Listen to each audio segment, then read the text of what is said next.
So ఎప్పుడైతే నేను ఆత్మని శాంతి స్వరూపాన్ని శివ పరమాత్మ నా తండ్రిని శివుణ్ణి తలుచుకున్నప్పుడు ఆయన శాంతి సాగరుడు కాబట్టి శాంతి అనుభవంలోకి వస్తుంది. కానీ శాశ్వతంగా ఉండకపోవడము, స్థిరంగా ఎందుకు ఉండట్లేదు అంటే మళ్ళీ బయట నుంచి ఎవరికైనా కోపం వచ్చిందంటే ఫస్ట్ ఆఫ్ ఆల్ మన లోపలనే బోల్డంత స్టాక్ ఉంది. సో అవతల వాళ్ళు ఏది అన్నా కానీ వెంటనే లోపలది ఉంది కాబట్టి బయటకు వస్తుంది. లోపల కోపం లేకపోతే బయటికి రాదు. ఆ తర్వాత రోజు బయట నుంచి తీసేసుకుంటున్నాం. సో ఫస్ట్ ఇక్కడ మనం శివుడికి కనెక్ట్ అయ్యాము. దీనివల్ల శాంతి వస్తుంది, స్టాక్ జమ అవుతుంది.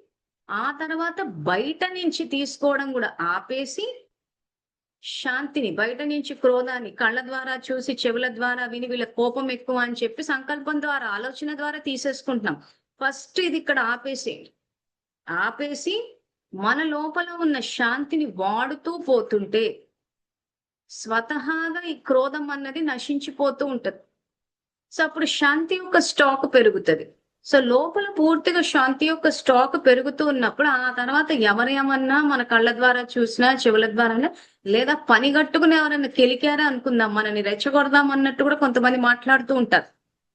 అలా మాట్లాడినా మనకు కోపం రాదు. ఎందుకంటే లోపల లేదు కాబట్టి. ఎందుకంటే స్టాక్ కోపం యొక్క స్టాక్ ని మొత్తం తీసేసాం. మళ్ళీ ఆ స్టాక్ ని మనం పెంచుకోలేదు. ఎందుకంటే బయట నుంచి తీసుకోవట్లేదు. బయట నుంచి తీసుకొని స్టాక్ నింపుకుంటున్నాం మనం. అది తీసుకోవట్లేదు. డైరెక్ట్ గా శాంతి సాగర్కి కనెక్ట్ అవుతున్నాం మనసు ద్వారా. మనసు అంటే ఆలోచన. సో మనసు, ఆలోచన రెండు ఒకటే. మనసు హృదయం అంటే ఇంకొంచెం డీపర్ లెవెల్ అని అర్థము. సంకల్పము అంటే మనం చేసే ఆలోచనలు ఒక కల్పమంతా పనిచేస్తాయి అనడం కోసము సంకల్పం అంటారు. దీని గురించి డెప్త్ లో నేను తర్వాత డీల్ చేస్తాను. కానీ పదం మాత్రం ఒకటి, మన ఆలోచన.